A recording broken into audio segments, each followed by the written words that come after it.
تیرت پر انشاءاللہ آج مدنی پھول لیں گے۔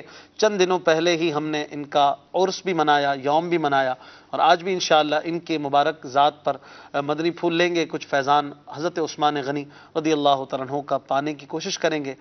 اور اس حوالے سے آپ کچھ کہنا چاہتے ہیں تو ہمارے ساتھ رہیے اور کالز کرتے رہیے ہمارے ساتھ، خصوصی طور پر شیخ الحدیث حضرت علامہ مفتی محمد حسان عطاری دامت برکاتہم العالیہ موجود رہتے ہیں، ہمارے سلسلے کی رونق ہیں مفتی محمد شفیق عطاری دامت برکاتہم العالیہ، انشاءاللہ یہ بھی مدنی پھول دیں گے۔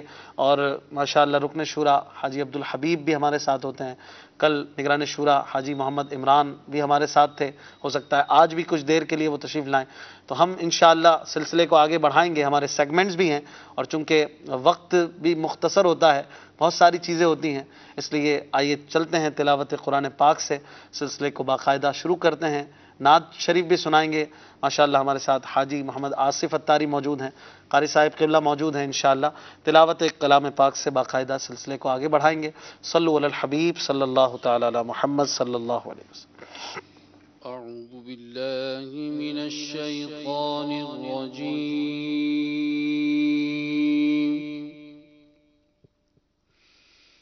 بسم اللہ الرحمن الرحیم،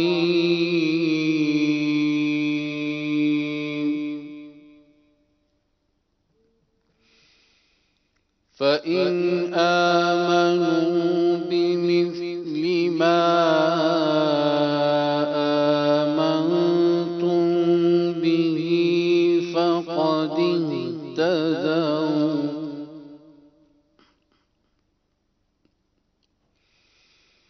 وَإِن تَوَلَّوْا فَإِنَّمَا هُمْ فِي شِقَاقٍ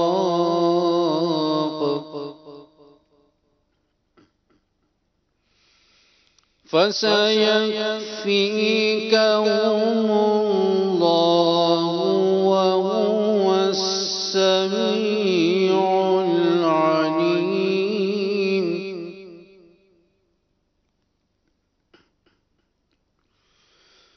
صِبْغَةَ اللَّهِ وَمَنْ أَحْسَنُ مِنَ اللَّهِ صِبْغَةً،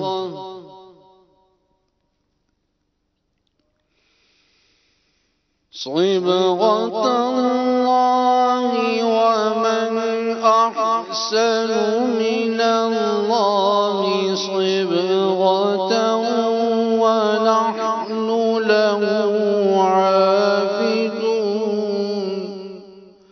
صدق اللہ العظیم۔ سبحان اللہ، ماشاءاللہ۔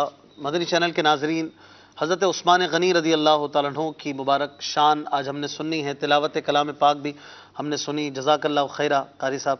مفتی حسان صاحب سے گفتگو کا آغاز کرتے ہیں، کچھ دیر بعد انشاءاللہ آصف بھائی آپ سے نعت بھی سنیں گے۔ حضرت عثمان غنی رضی اللہ تعالیٰ عنہ کو حضور علیہ الصلوۃ والسلام نے 2 شہزادیاں نکاح میں عطا فرمائیں۔ آج کل کا جو ہمارا عرف ہے، اس میں جو داماد ہوتا ہے اس کی بھی بڑی اہمیت ہوتی ہے، اس اعتبار سے حضرت عثمان غنی کو اہل بیت میں شمار کیا جائے گا یا ویسے ہی مطلب اہل بیت میں عرف کے طور پر کہا جا سکتا ہے گھر کا آدمی؟ بسم اللہ الرحمن الرحیم۔ نبی کریم صلی اللہ تعالیٰ علیہ وسلم کے اہل بیت اطہار میں آپ علیہ السلام کی جو اولاد ہیں وہ شامل ہیں، صحیح۔ آپ علیہ السلام کی ازواج مطہرات شامل ہیں، اور اعزاز کے ساتھ خصوصی طور پر حضرت سیدنا علی المرتضیٰ مولا مشکل کشا رضی اللہ تعالیٰ عنہ کو شامل فرمایا۔ جب آیت مبارکہ نازل ہوئی، آیت تطہیر، تو حضور علیہ السلام نے مولا کائنات مشکل کشا رضی اللہ تعالیٰ عنہ اور جو حضرت سیدنا فاطمہ رضی اللہ تعالیٰ عنہ اور حسنین کریمین کو، سیدنا امام حسن سیدنا امام حسین کو اپنی چادر کے اندر لیا اور فرمایا کہ اللہم ہؤلاء اہل بیتی، کہ یا اللہ یہ میرے اہل بیت ہیں۔ تو حضرت علی کو تو شامل فرمایا اہل بیت اطہار میں۔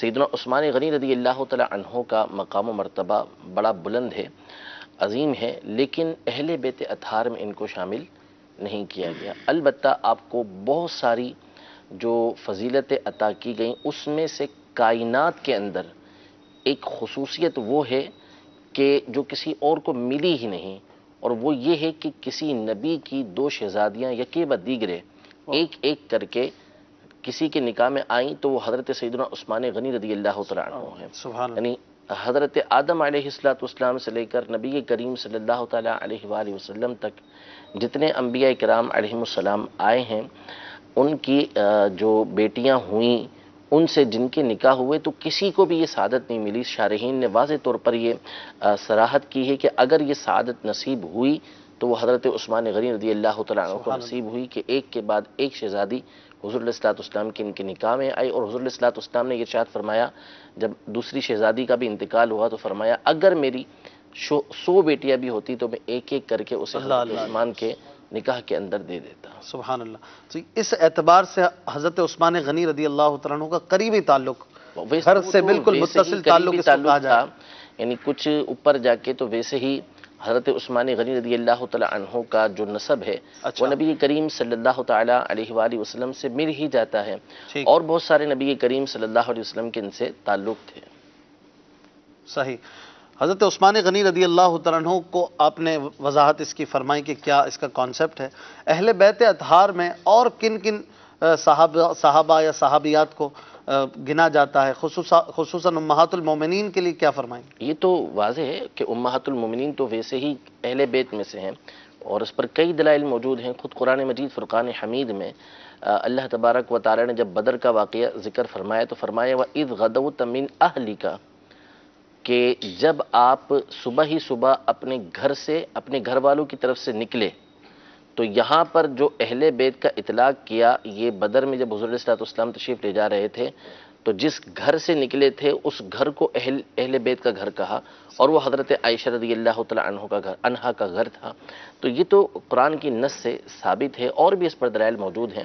تو ازواج مطہرات تو واضح طور پر حضور علیہ الصلوۃ والسلام کے اہل بیت کے اندر شامل ہیں، اس لیے کہ جو بیوی ہوتی ہے وہ تو ہوتی ہی گھر کی فرد میں سے ہے. قرآن پاک میں حضرت سارہ رضی اللہ تعالیٰ عنہا کے لیے اہل بیت کے الفاظ استعمال ہوئے، یعنی حضرت ابراہیم علیہ الصلوۃ والسلام کے اہل بیت سے ان کو قرار دیا گیا. صحیح.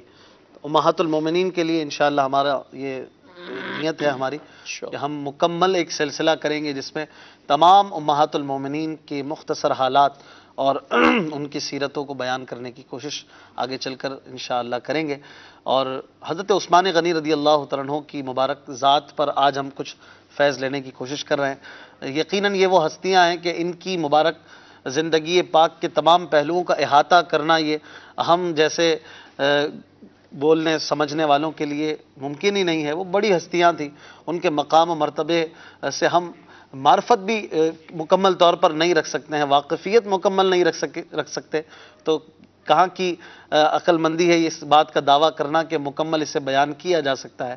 بہرحال ہماری تو کوشش یہ ہوتی ہے کہ ہم بس کچھ فیض ان کے ناموں کو لے کر پالیں. کل نگران شورا نے بڑی اچھی بات کی کہ جب سلسلہ میں نے دیکھا حضرت ابو بکر صدیق رضی اللہ عنہ کی گفتگو، آپ کی شان پر بات ہو رہی تھی، تو میں نے بھی سوچا چل لکھا لائیں ثنا خوانوں میں چہرہ تیرا. تو یہ نیت بہت اچھی ہے کہ میرا بھی نام ان کے مدح خوانوں میں، ان کے نام لیواؤں میں آ جائے. الحمدللہ ہم بھی یہ نیت کر کے سلسلے کو آگے بڑھاتے ہیں. جب خطبہ ہوتا ہے جمعے میں، عام طور پہ کل بھی جمعہ ہے، آج شب جمعہ ہے، حضرت عثمان غنی رضی اللہ تعالیٰ عنہ کا جب نام آتا ہے تو خطیب صاحب پڑھتے ہیں کامل الحیاء والایمان. یہ بھی آپ کے اوصاف میں سے ایک ہے. اس وصف کی کیا وضاحت فرمائیں گے؟ یہ لقب کس وجہ سے مشہور ہے؟ حضرت عثمان غنی رضی اللہ تعالیٰ عنہ کو آپ کے مختلف القابات سے آپ کی شہرت بھی ہے، اور انہی اوصاف میں سے ایک وصف آپ کا کامل حیا والا جس کو بیان کیا خود نبی پاک صلی اللہ علیہ وآلہ وسلم نے بھی، چونکہ حدیث مبارک کے اندر اپنی زبان مبارک سے باقاعدہ ان کو گویا کہ کامل حیا کے ساتھ ان کی تعریف فرمائی جی کہ یہ وہ ہیں کہ جن سے فرشتے بھی حیا کرتے ہیں.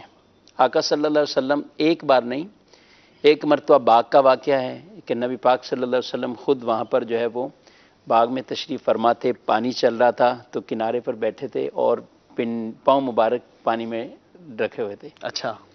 اور ایک مرتبہ کا وہاں واقعہ ہے، اور ایک مرتبہ گھر پر بھی ایسا ہے کہ آپ صلی اللہ علیہ وسلم بیٹھے ہوئے تھے تو دروازہ کھٹکھٹا اور پوچھا گیا تو ابو بکر تھے، تو فرمایا بلا لو، بلایا گیا۔ پھر دروازہ بجا تو حضرت عمر تھے، پھر بجا تو حضرت عثمان تھے۔ جب حضرت عثمان کا بتایا گیا تو آپ صلی اللہ علیہ وسلم نے فرمایا ٹھہرو، اور پھر آپ نے اپنی تہمت مبارکہ کو کچھ مزید جو ہے وہ اس کو آگے کیا اور سمیٹ لیا، نیچے کر سمیٹ لیا، اور پھر فرمایا ان کو بلاؤ۔ حضرت اماں عائشہ صدیقہ رضی اللہ تعالیٰ عنہ ان کے جانے کے بعد کہتی ہیں یا رسول اللہ صلی اللہ علیہ وسلم، حضرت ابوبکر آئے، عمر آئے، آپ یوں ہی بیٹھے تھے، اور جب عثمان کہے تو آپ نے تو فرمایا میں اس بندے سے کیوں حیا نہ کروں جس سے اللہ کے فرشتے بھی حیا کریں۔ اللہ اللہ اللہ، تو اس ان کے خاص کیا یہ بات۔ وصف ہے، اور حسن و جمال کے اندر بھی حضرت عثمان غنی رضی اللہ تعالیٰ عنہ وہ بھی اپنی مثال ایک آپ ہی تھے۔ نبی پاک صلی اللہ علیہ وسلم نے خود ان کی اہلیہ ام کلثوم، ان سے ایک مرتبہ حضور پاک صلی اللہ علیہ وسلم نے ارشاد فرمایا کہ تمہارے شوہر عثمان غنی جو ہیں یہ تمہارے دادا ابراہیم علیہ السلام اور تمہارے والد محمد صلی اللہ علیہ وسلم صلی سے اللہ علیہ وسلم۔ شکل اور صورت میں بہت مشابہت رکھتے ہیں، اچھا، یعنی حسن کے اعتبار سے ان کی یہ، ویسے ذو النورین تو آپ کا لقب عام مشہور ہوا کہ 2 شہزادیاں آپ کے نکاح میں آئیں تو آپ بھی نور والے بن گئے، صحیح، تو یہ ایک ایسی نسبت، ایک تعلق، یعنی نبی پاک علیہ السلام کی بیٹی کا نکاح میں آنا وہ ان کو نور سے یاد کیا جاتا ہے، صحیح، اور آج تک علماء اس کو بیان کرتے ہوئے اس وصف کو ذکر کرتے ہوئے، تو یہ اللہ کے پیارے رسول صلی اللہ علیہ وسلم کی بیٹیوں کی وہ نورانیت کہ یہ بھی نور والے بن گئے، تو آقا علیہ السلام کا نور کا عالم کیا ہوگا۔ تو حسن و جمال میں بھی یہ بہت انتہائی خوبصورت، یہاں تک کہ جب ان کا ام کلثوم رضی اللہ تعالیٰ عنہ سے نکاح ہوا تو حضرت اسامہ کو نبی پاک علیہ السلام نے فرمایا کہ ان کے گھر پہ گوشت دے کر آؤ، وہ گئے۔ جب وہ واپسی آئے تو حضور صلی اللہ علیہ وسلم نے فرمایا اے اسامہ کبھی تم نے ایسا میاں بیوی کا کوئی جوڑا دیکھا ہے؟ تو وہ کہنے لگے میں نے آج تک ایسا جوڑا نہیں دیکھا سبحان جتنے اللہ، حسین سبحان یہ دونوں ہیں۔ اللہ اللہ اللہ، یہ واقعہ علماء لکھتے ہیں یا تو اس وقت کا ہے جب یا اسامہ بہت کم عمر کے ہوں گے، جی، یا واقعہ اس وقت ہے جب ابھی پردے کا حکم نازل نہیں ہوا، واہ، یہ اس وقت کا یہ واقعہ ہے۔ سبحان اللہ، آپ نے تو- بہت اچھے انداز میں اس کو مزید واضح بھی کر دیا، جی جی، ماشاء اللہ۔ تو کہا یہ اس وقت کا واقعہ ہے کہ نبی پاک علیہ السلام نے پھر ان کو گھر پہ بھیجا اور پھر ان سے بعد میں پوچھا بھی، تو ام کلثوم رضی اللہ تعالیٰ عنہ وہ بھی بہت حسین و جمیل تھی، خوبصورت تھی، اور ان کے شوہر بھی، اور نبی پاک علیہ السلام ان کو خود کہتے کہ تمہارے شوہر وہ ان سے شکل و صورت میں مشابہت رکھتے ہیں، اور ان کے لیے کہا جاتا کہ ایسے میاں بیوی خوبصورت کوئی نہیں ہے۔ خطبے کی بات ہوئی مفتی صاحب، جی خطبے میں اعلیٰ حضرت امام احمد رضا خان رحمۃ اللہ تعالی علیہ کا یہ خاصہ ہے، یہ آپ کی ایک سمجھیے یکتائی ہے کہ آپ نے جس انداز سے بزرگوں کو خطبے میں بیان کیا ہے اور ایسے ایسے القابات سے، یہ اور کہیں پر کم دکھائی دیتا ہے۔ اعلیٰ حضرت رحمۃ اللہ تعالی علیہ نے جس طرح سے چاروں خلفاء کا ذکر کیا ہے، پھر حسنین پاک کا، پھر اہل بیت کا، بی بی فاطمہ رضی اللہ تعالی عنہا کے لیے جو القابات آپ نے ذکر کیے ہیں، ہر جمعے کو ایک محبت میں اضافہ گویا محسوس ہوتا ہے کہ ہو رہا ہے، فلزت کبد خیر الانبیاء صلوات اللہ تعالی علیہا وابنیہا، یہ سارے القابات اور ان کو بار بار دہراتے رہنا اور اس کو اس انداز میں بیان کرنے میں اعلیٰ حضرت کی کیا حکمت ہے؟ دیکھیں کہتے ہیں نا عاشق کا کلام سنے تو اس کے سننے والے کے دل میں بھی عشق پیدا ہو جاتا ہے۔ بے شک، اعلیٰ حضرت فاضل بریلوی رحمۃ اللہ کی تعالیٰ علیہ کی ذات ہی ایسی تھی، وہ کلام کریں، وہ اشعار لکھیں یا فتاوی لکھیں، صحیح، عقائد بھی دل میں اتارتے جاتے ہیں اور اللہ عشق بھی اتارتے جاتے سبحان اللہ، ہیں، یعنی ان کا ایک انداز ہوتا ہے۔ آپ تحریریں، اشعار، نعتیں پڑھتے ہیں صحیح، کہ تشریحات آپ بلکہ مجھ سے زیادہ آپ کو ان کی، مجھ سے زیادہ کیا زیادہ ہی آپ استغفر ان کی تشریحات جو ہیں وہ ظاہر ہے آپ اس پہ پورے سلسلے کرتے ہیں، تو کس انداز میں اعلیٰ حضرت علیہ رحمہ نے اس کے اندر عشق بھی اشعار میں، بے شک، اس کے بے اندر شک، عقائد بھی ہیں، بے شک، اچھا وہ شاعری کے پیچھے پورے قرآن اور حدیث کی ارشادات ہیں، بالکل، اور اسی کے اندر آپ نے تو خطبے کے اندر بھی آپ کا یہی خطبے میں بھی یہ انداز چیز ہے، یعنی جو جس کا وصف ہے، جو جس کا مقام، مرتبہ، واقعی، اور پھر جس طرح اس کے بارے میں حدیثوں میں، روایات میں، یا آج تک خلفاً سلفاً چلتا ہوا آ رہا ہے، تو آپ ان اوصاف کا تذکرہ کرتے ہیں۔ یہ صرف نہ ایک عربی خطبہ، یہ تو ایک ہم خطبہ جمعے میں سنتے ہیں، اگر ہم اعلیٰ حضرت علیہ رحمہ کے فتاوی جات پڑھیں یا تحریرات پڑھیں تو آپ جو ابتدا میں خطبہ کرتے ہیں نا، اس کے اندر ہی گویا کہ جو کچھ ہونا ہے وہ بیان کر دیتے ہیں. اس کے حوالے سے کافی کچھ اسی میں، یہاں تک کہ کئی اعلیٰ حضرت علیہ رحمہ کا یعنی خطبے ایسے ہیں، بلکہ ہو سکتا ہے ناظرین یہ سمجھ رہے ہو یا یہ جمعے کے خطبے کی بات ہو رہی ہے. نہیں یہاں کون سا خطبہ مراد ہے جو آپ کتاب کی بات کر رہے ہیں؟ کتاب کے شروع کے اندر جو خطبہ حمد کے لیے لکھا جاتا ہے، صحیح، وہ اس کو بھی خطبہ کہتے ہیں. اس کو بھی خطبہ کہتے ہیں. صحیح. تو اس کے اندر ہی اعلیٰ حضرت علیہ رحمہ کافی اپنا ایسی موقف چیزیں، بیان کر وہ دیتے بھی موقف بھی بیان کر دیتے برات ہیں. کسی استحلال بولتے ہیں، اس طرح برات استحلال، یعنی حمد بھی بیان ہو گئی، نعت بھی ہو جاتی ہے خطبے کے ساتھ، اور اپنا موقف بھی ساتھ میں آ جاتا اشارے دے دینا. یعنی اشارے کسی بھی کتاب کے شروع کے اندر، مضمون کے شروع میں جو خطبہ لکھا جائے ہے. جی اس میں وہ الفاظ استعمال کیے جائیں کہ جس سے اشارہ ہو جائے کہ کتاب کس موضوع پر ہے، اس کے اندر مضامین کیا ہے. اور بعض اوقات تو اپنا موقف بھی بدلیل بیان فرما دیتے ہیں اعلیٰ. تو اس کو برات استحلال کہا جائے. ماشاء وہ اللہ. مفتی صاحب، وہ جو ہے کیا خطبے کے اندر پوری کتابوں کے فقہ کی کتابوں کے نام سند ہے کتنے، آپ کی. یعنی وہ کون سی کتاب ہے؟ وہ تو فتاوی رضویہ کی ابتدا کے اندر ہے کہ آپ نے جو ہے وہ اپنی سند بیان کی خطبے کے طور پر. تو اچھا. اس میں بھی، اور اس کے علاوہ جو خطبہ بیان کیا آپ نے، یعنی ایک کمال تو فقہی اعتبار سے ہے نا کہ فقہ کا جو خطبہ آپ نے بیان کیا تو اس میں تمام کی تمام کتابیں جی جی. اور ان کے مصنفین کے نام اس انداز میں ذکر کیے کہ اللہ تبارک و تعالیٰ کی حمد بھی ہو رہی ہے، اور ساتھ ساتھ جو ہے وہ نبی کریم صلی اللہ علیہ وسلم کی کے اوپر درود و سلام پیش کرنا، ان کی تعریف کرنا، یہ بھی اس کے اندر آ رہا ہے. اور دوسرا کمال کا خطبہ آپ نے اپنی کتاب الفضل البوہبی کے شروع کے اندر لکھا.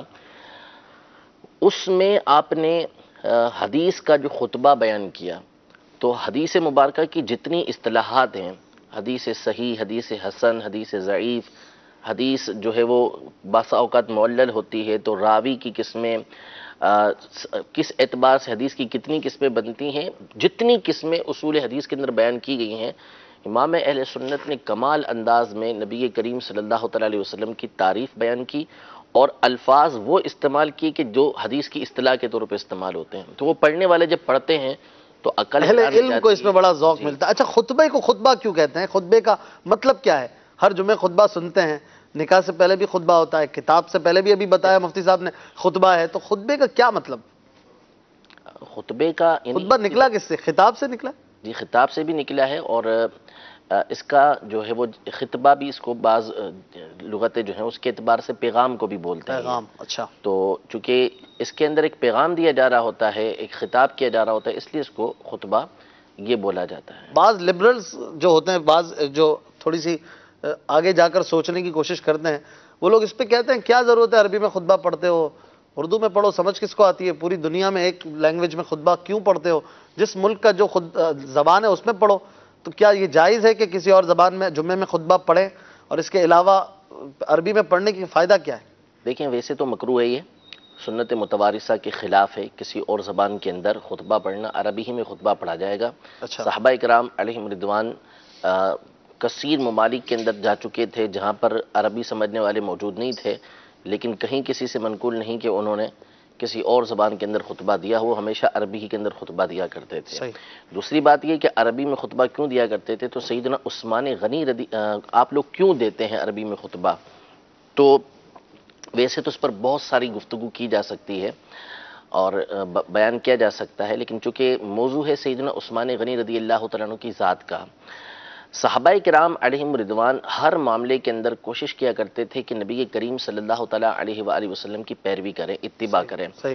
حتیٰ کہ وہ امور کے جو تشریعی امور نہیں ہوتے تھے، یعنی وہ کام کہ جو شریعت کے احکام سے تعلق نہیں رکھتے تھے، کوشش کرتے تھے کہ اس میں بھی نبی کریم صلی اللہ علیہ وسلم کی پیروی کریں. مثلاً بسند حسن ایک حدیث مبارکہ مجموع الزوائد وغیرہ کے اندر موجود ہے کہ سیدنا عبداللہ بن عمر رضی اللہ تعالی عنہما ایک مرتبہ ایک گھر کے گرد اونٹ گھما رہے تھے.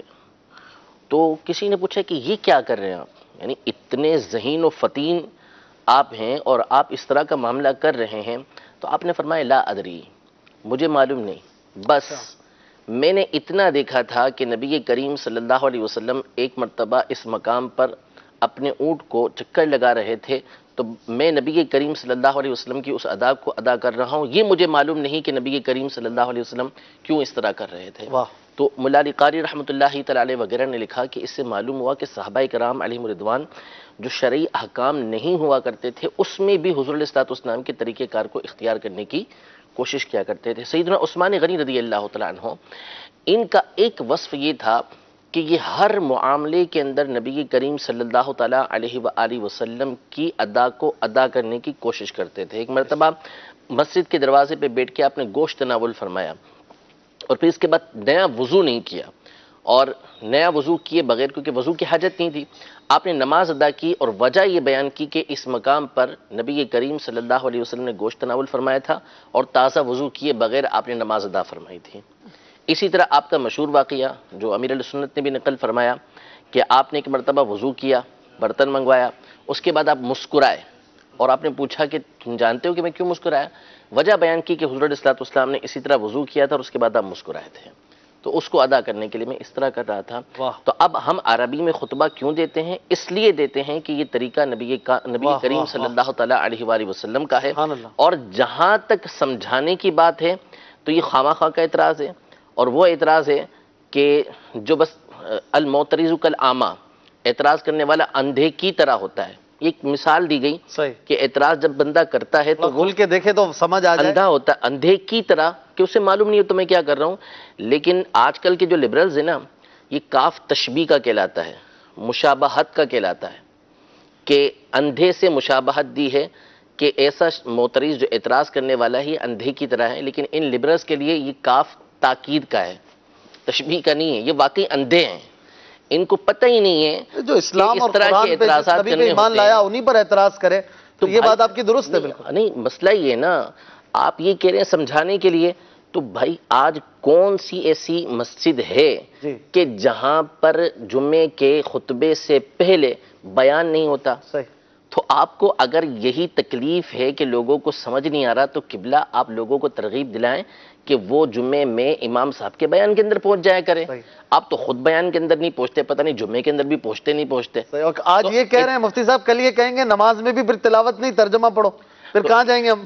اس لیے اصل چیز یہ ہے کہ یہاں نبی کریم صلی اللہ تعالیٰ علیہ وآلہ وسلم کی سنت ہے، طریقہ کار ہے، صحابہ کرام علیہم رضوان کا طریقہ کار ہے، اسی کو اختیار کیا جا رہا ہے، اور یہی ہمارے صحابہ کرام علیہم رضوان کا پیغام۔ بات ختم ہو گئی، بہت اچھی بات ہے ماشاءاللہ مفتی صاحب، بات چلی خطبے سے اور تھوڑی سی وضاحت بھی اس میں ہو گئی۔ آخری بات میں چاہوں گا آپ اس میں مدنی پھول دیں، خطبہ رضویہ جو اعلیٰ حضرت کا خطبہ لکھا ہوا ہے، جس میں شان بزرگوں کی بہت اچھے انداز میں بیان ہوئی ہے، اور جو تھوڑا بہت اہل علم حضرات ہیں، تھوڑی بہت عربی بھی جاننے والے جو ہے نا، وہ لذت لے رہے ہوتے ہیں اس سے، الفاظ سے۔ حضرت ابوبکر کا ذکر آتا ہے تو ایک زبردست انداز میں، حضرت عمر کا ذکر آتا ہے تو زبردست انداز میں، کنیتوں کے ساتھ، ابی حفص عمر بن الخطاب، تو پھر اسی طرح حضرت عثمان غنی رضی اللہ تعالیٰ عنہ کا تو ذوالنورین، تو مجہزی جیش العسرہ، یہ کر کے مطلب ان کے کئی اوصاف کو بیان کر کے پھر نام آتا ہے، پھر دیگر بزرگوں کا، اہل بیت اطہار کا کمال انداز میں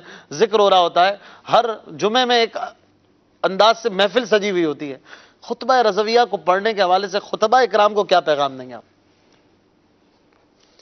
پڑھنا چاہیے، اور بالکل ایک تفصیل سے ہے، اور ترغیب بھی ہمارے ماحول میں ہے، محبت میں بھی اضافہ ہوتا ہے۔ جی، اب تو وہ مختصر بھی ہے، ایک مختصر بھی، کیونکہ اصل میں یہ بہت طویل ہے نا، اچھا، تو بسا اوقات لوگ جو ہے وہ خطبہ اتنا لمبا، یعنی اپنے المدینۃ العلمیہ سے ہوا ہے، اس کو چھاپ دیا، چھاپنے کا تو علم نہیں کہ چھپا ہے یا نہیں چھپا، ابھی تک شاید چھپ بھی گیا ہو، نیٹ پہ آ گیا ہو، ڈائری میں ہے، تو مدینہ ڈائری میں، جی، اس کو مختصر اس لیے کیا گیا کہ وہ جو طوالت تھی اس کی بنیاد پر بہت سے لوگ اس کو پڑھ نہیں پاتے تھے، القابات وغیرہ اس میں موجود ہیں۔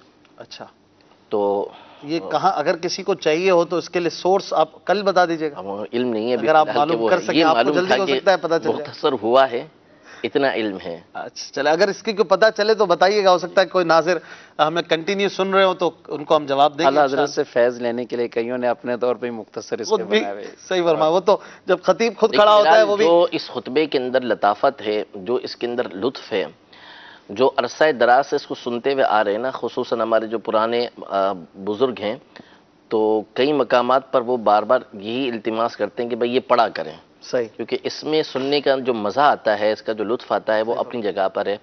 بہت اصل میں ہمارے یہاں بات وہی ہے نا کہ جمعے کا بیان ختم ہوتا ہے اس وقت تو یعنی لوگ آنا شروع ہوتے ہیں، شروع کے اندر ابتدا میں چند ہی لوگ موجود ہوتے ہیں، تو وہ خطبے کے ٹائم ایک تعداد ہوتی ہے جو بس ان کو جلدی پڑی ہوتی ہے کہ جلدی ختم ہونا چاہیے، تو اب اتنا لمبا جب پڑھا جاتا ہے تو وہ بعض اوقات جو ہے وہ اعتراضات کرتے ہیں، یا خود خطیب بیچارہ پریشان ہو جاتا ہے بعض اوقات، لیکن بہرحال ہمارے فیضان مدینہ کے اندر یہ پڑھا جاتا ہے، پورا پڑھا جاتا ہے الحمدللہ۔ مدنی چینل کے ناظرین آپ کی کالز کو شامل کریں گے، اس سے پہلے حاجی آصف اتاری سے کچھ اشعار نعت رسول مقبول صلی اللہ علیہ وسلم کے سننے کی سعادت حاصل کرتے ہیں۔ صلو علی الحبیب صلی اللہ تعالی علی محمد۔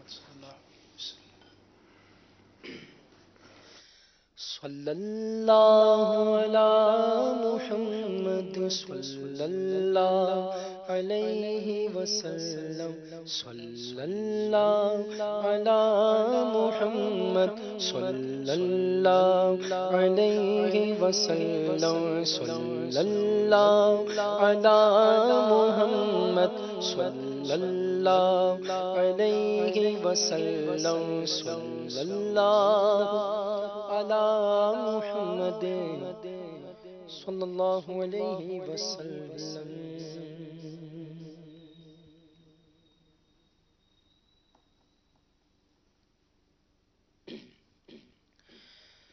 سیر گلشن کون دیکھے،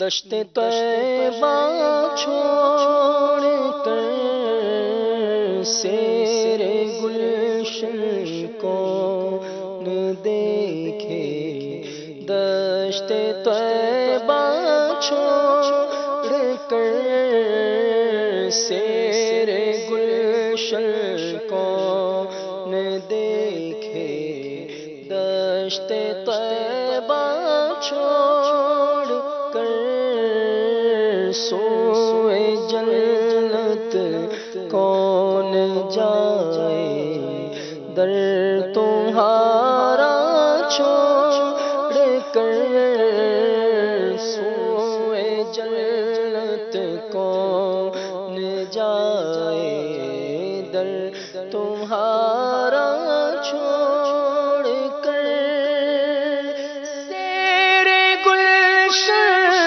کون دیکھے، دشت طیبہ چھوڑ کر، سیر گلشن کون دیکھے، دشت طیبہ چھوڑ کر،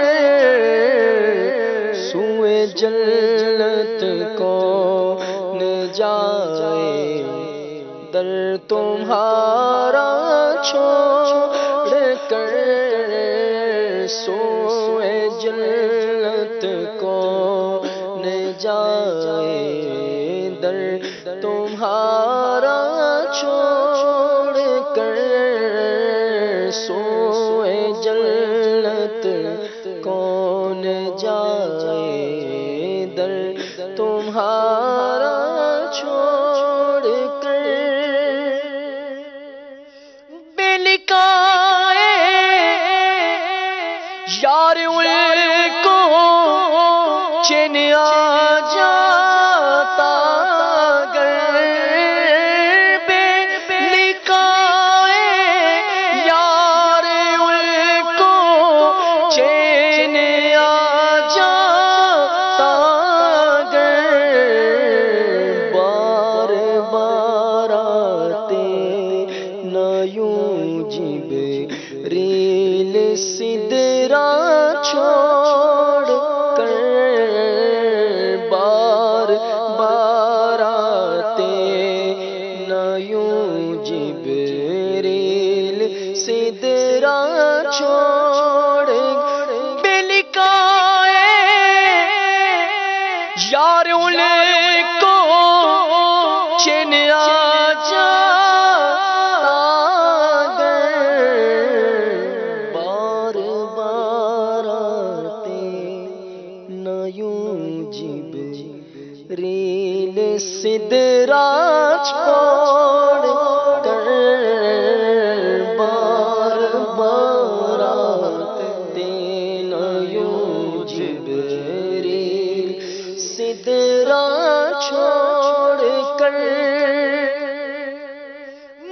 گی جاؤں میں اگر اس در سے جاؤں دو قدم قدم قدم قدم مر گی جاؤں میں اگر اس در سے جاؤں دو قدم کیا بچے بیمار غم کل بے مسیحا چھوڑ کر کیا بچے بیمار غم کل بے مسیحا چھوڑ کر سوئے جنت کون جائے در تمہارا چھوڑ کر بخشوانا مجھ سے عاصی کا روا ہوگا کسے بخشوانا مجھ سے عاصی کا روا ہوگا کسے کس کے دامن میں چھپوں دامن تمہارا چھوڑ کر آقا کس کے دامن میں چھپوں دامن تمہارا چھوڑ کر ایسے جلوے پر کروں میں لاکھ حوروں کو نثار ایسے جلوے پر کروں میں لاکھ حوروں کو نثار کیا غرض کیوں جاؤں جنت کو مدینہ چھوڑ کر کیا غرض کیوں جاؤں جنت کو مدینہ چھوڑ کر سوئے جنت کون جائے در تمہارا چھوڑ کر مر کے جیتے ہیں جو ان کے در پہ جاتے ہیں حسن مر کے جیتے ہیں جو ان کے در پہ جاتے ہیں حسن جی کے مرتے ہیں جو آتے ہیں مدینہ چھوڑ کر جی کے مرتے ہیں جو آتے ہیں مدینہ چھوڑ کر جی کے مرتے ہیں جو آتے ہیں مدینہ چھوڑ کر سیر گلشن کون دیکھے دشت طیبہ چھوڑ کر سوئے جنت کون جائے در تمہارا چھوڑ کر سبحان اللہ، ماشاء اللہ، کیا بات ہے۔ بخشوانا مجھ سے عاصی کا روا ہوگا کسے، کس کے دامن میں چھپوں دامن تمہارا چھوڑ کر۔ شب جمعہ ہے، اے کاش ہماری یہ آرزویں، التجائیں، مدینے جانے کی تمنائیں پوری ہوں، عشق رسول میں اضافہ ہو۔ الحمدللہ حضرت عثمان غنی رضی اللہ تعالیٰ عنہ کی مبارک سیرت پاک پر سلسلے میں برکتیں لے رہے ہیں، فیضان حاصل کر رہے ہیں۔ ہماری خوش قسمتی دعوت اسلامی کی مرکزی مجلس شورا کے نگران مولانا محمد عمران اتاری بھی ہمارے درمیان موجود ہیں۔ حضرت عثمان غنی رضی اللہ تعالیٰ عنہ کے حوالے سے مدنی پھول ماشاءاللہ مفتیان کرام سے ہم لے رہے تھے۔ آپ سے جب سے وہ میں نے مدنی پھول سنا ہے پچھلے دنوں جب سلسلے میں سعادت ملی تھی، وہ تب سے گردش کر رہا تھا۔ آج میں سوچ رہا تھا کہ آپ سے اس پر کچھ مزید سنیں گے۔ صلح حدیبیہ والا واقعہ ہے جس میں پیارے آقا صلی اللہ تعالی علیہ وسلم کہیں اور تشریف فرما تھے، حضرت عثمان غنی مکہ مکرمہ پہنچے اور پھر آپ کو کہا گیا بھلے آپ عمرہ کر لیں۔ اس میں جو آپ نے اس کے تحت چند باتیں بتائی تھیں، پہلے تو کچھ اس کا سینیریو بھی بتائیں وہ کیا ہوا تھا، اور پھر اس کے تحت آپ نے مریدوں کے لیے جو اپنے کسی شیخ سے وابستہ ہوتے ہیں ان کے لیے بھی کچھ مدنی پھول دیے تھے، کیا فرماتے ہیں اس بارے میں؟ الحمدللہ رب العالمین والصلاة والسلام علی سید المرسلین۔ میں نے اس وقت یہ کہا تھا گویا کہ یوں سمجھیے کہ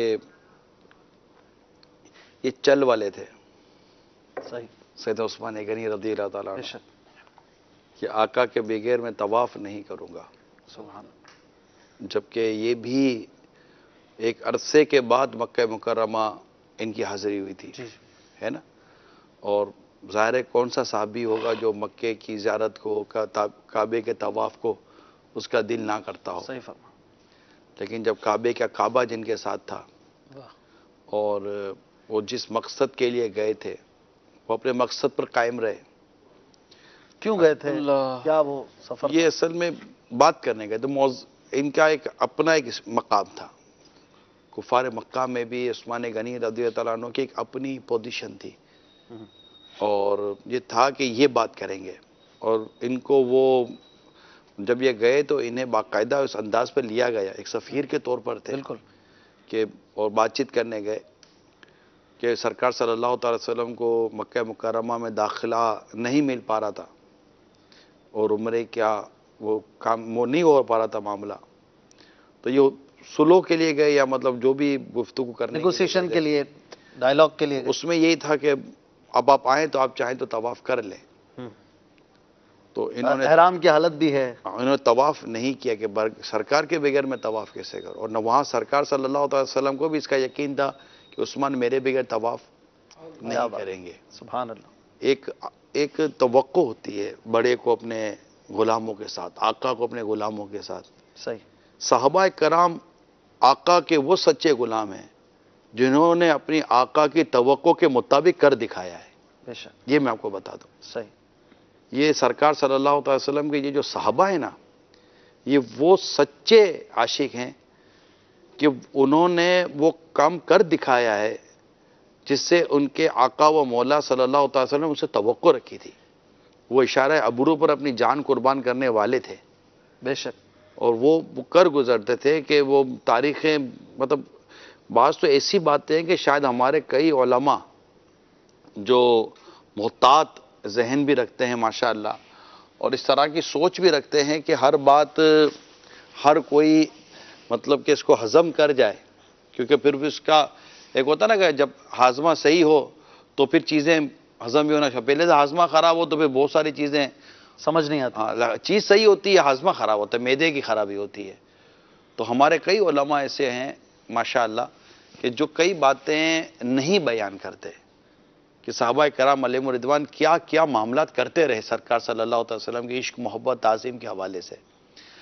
تو وہ جو مطلب ان ایکسپیکٹڈ جو چیزیں ہوتی ہیں وہ بھی یہ تھا کہ مطلب مکہ مکرمہ جانا و طواف نہ کرنا، اور پھر مطلب کہ ادھر امید بھی ہے تو ادھر یہ بھی ہے، پھر واپس آنا اور سرکار صلی اللہ تعالی وسلم کا اس موقع پر صحابہ کرام علیہم رضوان سے بیعت لینا، بیعت رضوان جی، جسے کہا گیا، اور قرآن کریم کی سورہ فتح میں اس کا ذکر مبارک موجود ہے، اور اپنے ایک ہاتھ کو عثمان غنی رضی اللہ عنہ کا ہاتھ فرمایا۔ جی، جب وہ افواہ اڑا دی گئی تھی کفار کی طرف سے کہ حضرت عثمان کو معاذ اللہ قتل کر دیا گیا، شہید کر دیا گیا، تو اس کا بھی ایک علم غیب کا اظہار بھی فرمایا۔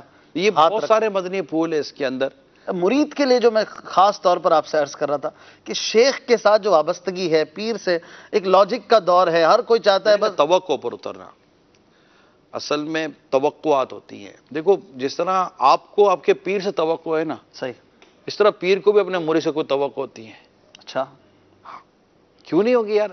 یہ ہمارے اساتذہ بیٹھے ہیں، صحیح، ٹھیک ہے، آپ نے اپنے استادوں سے پڑھا ہے، بالکل انہوں نے اپنے استادوں سے بھی پڑھا ہوگا، صحیح، آج ان کے بھی شاگرد ہیں. تو جب یہ شاگرد اس وقت جب یہ اساتذہ کے سامنے بیٹھتے تھے تو اس وقت ان کے اساتذہ کو ان سے امیدیں تھیں. آج ان کو اپنے شاگردوں سے امید ہوتی ہے. کون سا استاد ہے جس کو اپنے طالب علم سے امید نہیں ہوتی ہے؟ صحیح. کون سے والد ہے جن کو اپنی اولاد سے امید نہیں ہوتی؟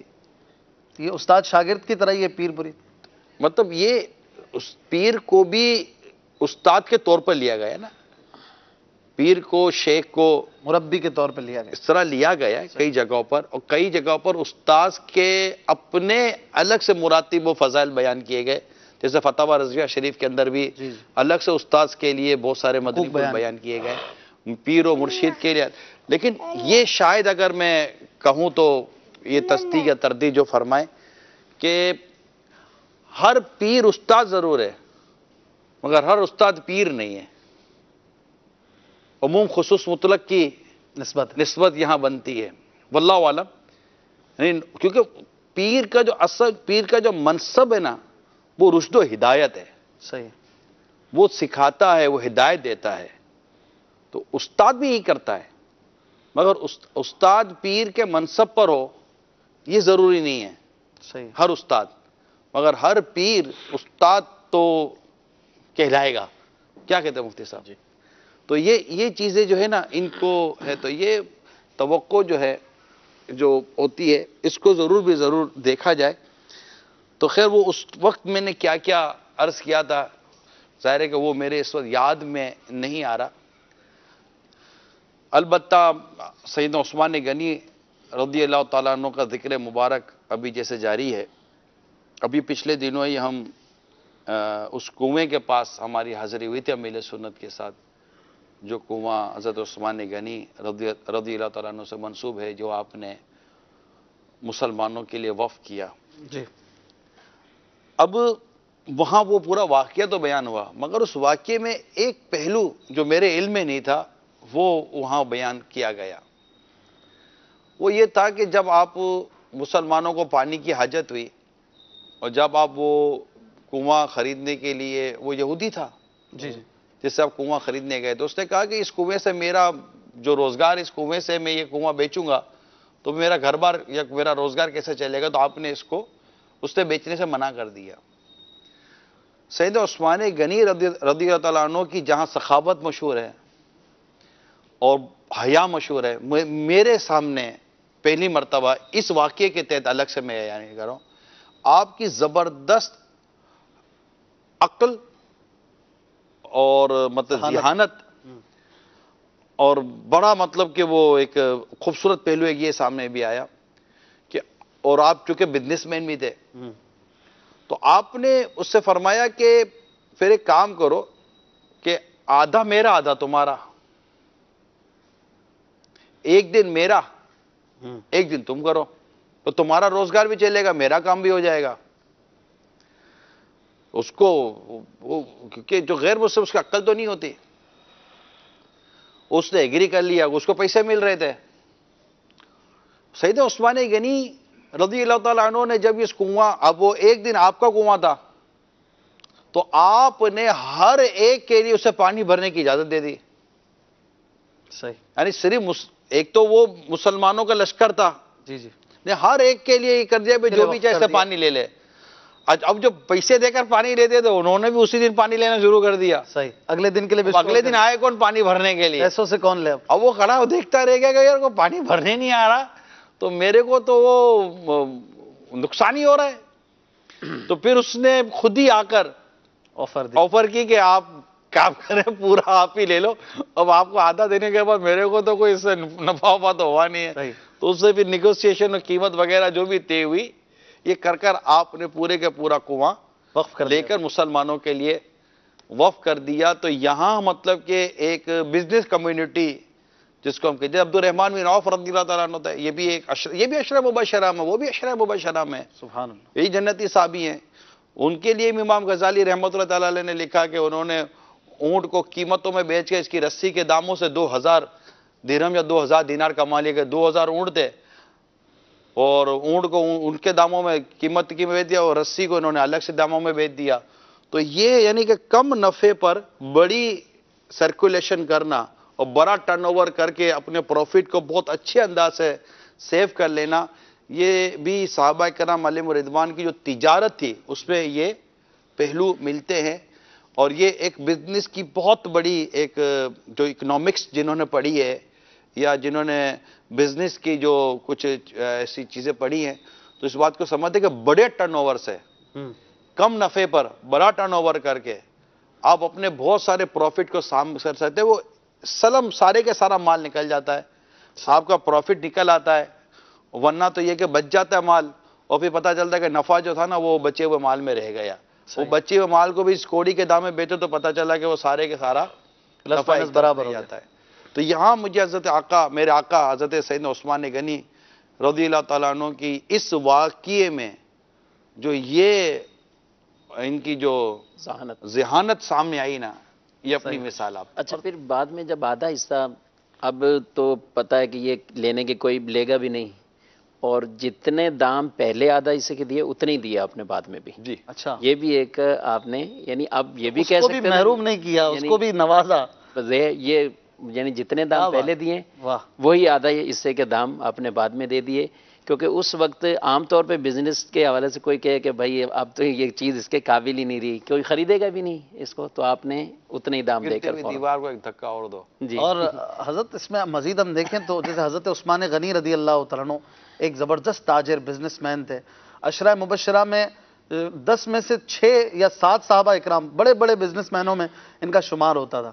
تو ایسا نہیں ہے کہ اسلام تجارت کو کنڈیم کرتا ہے یا تجارت نہیں کرو، بلکہ تجارت پر تو آپ پورے سلسلے کرتے رہیں. تاجر جو ہے وہ بھی بہت زاہد و پارسا ہو سکتا ہے. ذریعہ معاش کو تو اللہ تعالیٰ نے اپنا فضل فرمایا ہے. بالکل.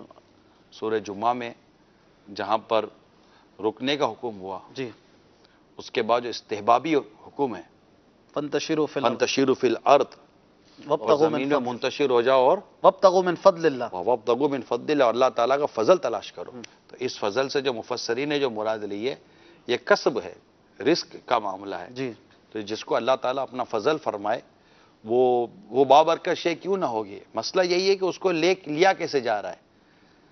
ہمارے عموماً کاروبار کرنا نہیں آتا اور کاروبار کے اصول و ضوابط بدقسمتی کے ساتھ نہیں آتے. سیدنا عثمان غنی رضی اللہ تعالیٰ عنہ کی اگر سیرت کے پہلوؤں کو پڑھا جائے نا اور غور سے مطالعہ کیا جائے تو کرامات، جی، عشق و محبت، حیا اور سخاوت، قرآن سے محبت، قرآن کی تلاوت، اور یہ سب کے ساتھ ساتھ پھر جو کاروباری ذہانت اور جو نفع حاصل کرنے کے حوالے سے جو آپ کی جو پھر دنیا کے نفع پر آخرت کے نفع کو ترجیح دینے والی جو ان کی سوچ تھی بالکل. کہ جب قحط کے وقت انہوں نے تاجروں کو جس طرح کا، میں کہتا ہوں جس طرح کی انہوں نے نیک سبق دیا، ایک سبق آموز بیان تھا جی، کہ پہلے ان کو ابھارا، بولو کتنا دو گے، یعنی کہ ایک وقت میں ڈائریکٹ آدمی ون شاٹ منع کر سکتا ہے نا کہ بھائی نہیں دینا، میں اس کو رائے خدا میں دے چکا ہوں. لیکن ایک حکیمانہ انداز ہوتا ہے نا کہ ہاں پہلے ان سے مطلب کہ نکلوایا کتنا نفع دو گے، پھر وہ بھی ایک اسٹیج پر آ کر روک گئے کہ اس سے زیادہ نفع آپ کو کون دے سکتا ہے. صحیح ہے. ان کو ایک کوسچن مارک کی طرف لا کر کھڑا کر دیا کہ یہ کس سے سودا کر لیا انہوں نے کہ جو اس سے زیادہ نفع دے سکتا ہے. پھر آپ ڈکلیئر کرتے ہیں کہ میں نے یہ راہ خدا میں نے دے دیا اور اللہ کریم اس پر اتنا اجر عطا فرماتا ہے. سبحان اللہ. تو یہ جو سکھانا ہے نا جی، یہ بھی ایک حکیمانہ انداز ہے. جیسے کہ ایک شخص بارگاہ رسالت میں حاضر ہوتا ہے صلی اللہ تعالیٰ علیہ وآلہ وسلم، اور وہ حاضر ہونے کے جو آداب ہے نا سلام وغیرہ کر کے، اس ادب کے تحت اس نے حاضری نہیں دی. تو ایک تو یہ ہوتا ہے کہ بھائی آئندہ یوں آیا کرنا، جی، لیکن نبی پاک صلی اللہ تعالیٰ علیہ وسلم نے انہیں دوبارہ باہر بھیجا. پھر کسی سے فرمایا کہ اس کو جا کر بتاؤ کہ اندر آنے کا طریقہ کیا ہے، سلام وغیرہ کر کے. پھر وہ اندر سارا طریقہ بتایا. مفتی احمد یار کا نعیمی رحمۃ اللہ تعالی علیہ فرماتے ہیں شرح میں کہ یہ وہ حکیمانہ انداز تھا کہ جب ایک شخص کو آپ کسی کام کے پھر دوبارہ پریکٹیکل سے گزارتے ہیں نا, اب یوں کر کے آؤ, ایک تو بولنا ہے پھر ایک پریکٹیکل سے گزارنا ہے. تو جب پریکٹیکل سے ایک شخص کو آپ گزارتے ہیں نا تو وہ شخص بھولتا نہیں اس چیز کو, وہ چیز بہت زیادہ یاد رہ جاتی ہے. صحیح. تو نبی پاک صلی اللہ تعالی وسلم نے اس مقام پر صرف اسے ایک ارشاد عطا نہیں فرمایا بلکہ پریکٹیکل کرایا, اور وہ پریکٹیکل کرا کر پھر اسے سکھا کر دوبارہ داخلے کی ترکیب بنی تاکہ وہ بات یاد رہ جائے. تو یہ نبی پاک صلی اللہ تعالی علیہ وآلہ وسلم کے صحبتی یافتہ تھے. صحیح. یہ اس بارگاہ میں حاضر تھے ماشاءاللہ. اور یہ سیکھنے والے, مطلب کہ یہ تھا تب یعنی عموماً تو بیٹھتے ہیں ہم لوگ ایک دوسرے استادوں کے پاس بیٹھتے ہیں لوگ, لیکن دل کہیں اور ہوتا ہے, دماغ کہیں اور ہوتا ہے, کان کہیں اور ہوتا ہے, آنکھ کہیں اور ہوتی ہے. مگر یہ صحابہ کرام تھے, یہ ایسی بارگاہ میں حاضر ہوتے اور ان کا انداز ایسا ہوتا کہ کہنے والے کہہ کر گئے نا کہ جس طرح یہ آقا کی بارگاہ میں حاضر ہوتے تھے تو کسی کو بھی بادشاہوں کے درباروں میں بھی ایسا نہیں دے گا. صحیح. جو صحابہ کرام علیہم رضوان ان کی بارگاہ میں حاضر ہوتے تھے. صحیح فرمایا. تو یہ پریکٹیکل کی آپ نے بات کی, تو امیر علیہ سنت کے انداز کو دیکھیں تو کئی چیزوں میں آپ کوشش فرماتے ہیں. آج کی بات آپ کرو نا, آج کی بات کرو نا, وہ میں تو جملہ ہی نہیں دہرانا چاہتا, وہ دانت والا جو سوال آیا ہے, کیا بات, دانت والا سوال آیا, آپ کو ایک تکلیف ہوئی, اور واقعیتاً جیسے سوال ہوا نا وہ ایک تکلیف پیدا ہو گئی کہ یار یہ سوال میں یہ کون سا لفظ استعمال کیا گیا. تو وہ سرکار دو جہاں صلی اللہ تعالی علیہ وسلم کے معاملے میں تو جو انتخاب تھا لفظوں کا, وہ تو انتخاب تو کہیں نظر ہی نہ آیا نا. صحیح فرما. ٹھیک ہے نا. اسی طرح ایک اور بھی ہوا تھا آج, رشتے کے لفظ رشتہ, اللہ تعالیٰ سے رشتہ قائم, میں کیسے یہ لفظ میں رشتے کا لفظ اللہ تعالیٰ تعلق پھر آپ نے بدلا. یہ بھی ایک یہ عشق و محبت, ادب اور محبت کی مقام ہوتے ہیں. صحیح فرما. پھر اس کے بعد سرکار صلی اللہ تعالی وسلم کے متعلق جو امیر سنت نے کلام کیا کہ مسواک کی قسمت تھی جی جس سے دندان مبارک کو بوسے دیے یار. یعنی آقا صلی اللہ تعالی وسلم اور میل, اس کا میل ہی نہیں ہے, میل ہی نہیں, یہ جوڑی نہیں ہے کوئی. ٹھیک ہے. یہ تو گندگیاں صاف کرتے ہیں. صحیح. یہ تو تزکیہ نفس فرماتے ہیں میرے آقا صلی اللہ تعالی علیہ وسلم. پھر اس کو جو ماشاءاللہ آج کے مدنی مذاکرے میں جو یہ موضوع کنٹینیو چلتا رہا, عشق کا, محبت کا, آقا صلی اللہ تعالی علیہ وآلہ وسلم کی, اس ٹائم پر میں موقع تھا نہیں تھا, میں نہیں اس پر کلام کرتا, لیکن بس وہ نہیں بول سکا. اب یہ پہ نہیں پتا کہ بولنا چاہیے تھا نہیں بولنا چاہیے تھا. ابھی دل کر رہا ہے کہ سرکار صلی اللہ تعالی وسلم کا وہ جو ربائی پڑھی گئی, میل وہ کمال ہے اس نے نہیں, وہ یہ ہے آپ ہی نے مجھے درجہ ہے روشن تن محبوب الہ, جامے سے عیاں ہے رنگ و بدن ہے, واللہ رنگ بدن ہے, کپڑے یہ نہیں میل ہیں اس گل کے رضا, فریاد کو آئی ہے سیاہی گناہ. تو اب یہ نا امیر سنت نے پھر اس کی شرح بیان کی کہ جو سرکار صلی اللہ علیہ وسلم کے جو کپڑوں پر جو آپ یہ دیکھ رہے ہو, تو یہ تو گناہ گاروں کی جو سیاہی ہوتی ہے یہ وہ دامن سے لپٹی ہے شفاعت کی بھیک لینے کے لیے. تو اس پر آیا تھا کہ یہ جو بالکل ایک نور اور سفید اور اتنی روشن شے ہے سفید, یہ گناہ سے اس کے بارے میں سیاہ. تو مجھے وہ حجر اسود یاد آ رہا تھا کہ حجر اسود کی جب تشریف آوری ہوئی جنت سے تو یہ حجر ابیض تھا, سفید پتھر, اور جو علماء نے لکھا کہ یہ بندوں کے گناہ لے لے لے لے کر یہ حجر اسود ہو گیا. تو یہ مطلب کہ اس طرح یہ جو آتا ہے کالا پن, تو یہ گناہ اصل میں اس میں لباس کی بات ہو رہی ہے. یہ جو آخری ہے جی, فریاد کو آئی ہے سیاہی یہ گناہ, اس سے پہلے کپڑے یہ نہیں میل ہیں اس گل کے رضا. حضور علیہ الصلوۃ والسلام کے جسم اقدس کا تو معاملہ الگ ہے. جیسے لباس مبارک ہے تو وہ صاف ستھرا ہوا کرتا تھا, لیکن بساؤ کا جیسے راستے میں کہیں گئے یا تیل مبارک لگایا تو اس کی وجہ سے جو ہے وہ ایسی کوئی چیز آئی, تو اس کے بارے میں فرما رہے ہیں کہ اگر اس طرح کی کوئی چیز نظر آتی بھی ہے کہ یہ جو گرد و غبار وغیرہ اڑا، تو یہ چیزیں وہ نہیں ہیں کہ جس کو ہم میل کہیں، معاذ اللہ، بلکہ یہ تو نبی کریم صلی اللہ تعالیٰ علیہ وآلہ وسلم کے امتیوں کے گناہ ہیں کہ جو لپٹ لپٹ کے آ رہے ہیں کہ ہمیں جو ہے وہ شفاعت کی بھیک مل جائے۔ اتنا عشق و محبت کا یہ چیپٹر یہ ہمیشہ سے رہا ہے۔ قاضی اعظم مالکی رحمۃ اللہ تعالیٰ علیہ نے شفا شریف کے اندر تفصیل کے ساتھ اس پر گفتگو کی، پہلے قرآن کی کئی آیتیں ذکر کی کہ یہاں دیکھو کہ حضور علیہ الصلوۃ والسلام سے اللہ تبارک و تعالیٰ کس طرح خطاب فرماتا ہے، کس طرح گفتگو فرماتا ہے، حتیٰ کہ حضور علیہ الصلوۃ والسلام نے ایک موقع پر منافقین کو اجازت دے دی۔ تو اب اس موقع پر گفتگو کا انداز سمجھاتے ہیں قاضی اعظم مالکی رحمۃ اللہ تعالیٰ علیہ کہ حضور علیہ الصلوۃ والسلام نے اجازت دی، اب کوئی عام شخص ہو تو اس سے گفتگو کرتے ہوئے بندہ اس کو بولتا ہے کہ بھئی یہ تم نے کیوں کیا، کیوں ان کو اجازت دی؟ لیکن اللہ تبارک و تعالیٰ نبی کریم صلی اللہ تعالیٰ علیہ وآلہ وسلم کو اس بات پر بتاتا ہے کہ آپ کو اجازت انہیں نہیں دینی چاہیے تھی، لیکن انداز کتنا زبردست ہے سکھانے کے لیے کہ پہلے اللہ تبارک و تعالیٰ یوں ارشاد فرماتا ہے کہ عفا اللہ عنکا لما اذنت لہم، اللہ اللہ اللہ، اے محبوب اللہ تمہیں معاف فرمائے، اللہ تمہیں معاف فرماتا ہے، آپ نے ان کو اجازت کیوں دی؟ یوں نہیں کہ لما اذنت لہم، اے محبوب آپ نے ان کو اجازت دی کیوں، یہ انداز نہیں ہے، بلکہ پہلے سے اللہ تبارک و تعالی حضور علیہ الصلوۃ والسلام کی شان اس انداز میں بیان فرماتے کہ عفا اللہ عنکا، آپ نے جو فرمایا اللہ تبارک و تعالی نے اسے معاف کیا۔ اب ارشاد فرماتے کہ لما اذنت لہم، آپ نے ان کو اجازت کیوں مرحمت فرمائی۔ کیا شان ہے۔ تو یہ حضور علیہ الصلوۃ والسلام سے اللہ تبارک و تعالی کا انداز کلام ہے کہ آپ صلی اللہ علیہ وسلم کی شان و عظمت اس طرح بیان کرتا ہے۔ سورہ عبس و تولی، یہ وہ صورت تھی کہ جس کی وجہ سے واقعہ مشہور ہے کہ حضرت عمر رضی اللہ تعالی عنہ نے ایک شخص کو جو ہے وہ اس کے قتل کا حکم دیا تھا۔ وجہ یہ کہ عبس و تولی یہ صورت اس وقت نازل ہوئی کہ جب نبی کریم صلی اللہ علیہ وسلم کی بارگاہ میں سیدنا ابن ام مکتوم رضی اللہ تعالی عنہ جو نابینا تھے وہ حاضر ہوئے اور انہوں نے بلند آواز سے گفتگو کی، اور اس وقت حضور علیہ الصلوۃ والسلام اشراف قریش سے گفتگو کر رہے تھے، تو آپ کو ناگوار گزرا اور آپ تشریف لے گئے۔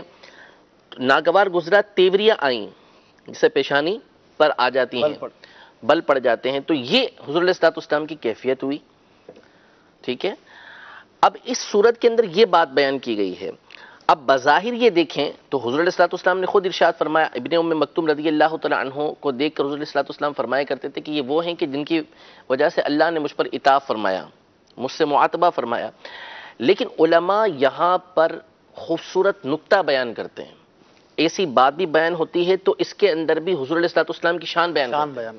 وہ تو منافق تھا کہ جو بار بار سورہ عبسہ اس لیے پڑھتا تھا تاکہ حضور علیہ الصلوۃ والسلام کی نعوذ باللہ اس بات کو بیان کر سکے کہ اللہ تبارک و تعالی نے عتاب فرمایا۔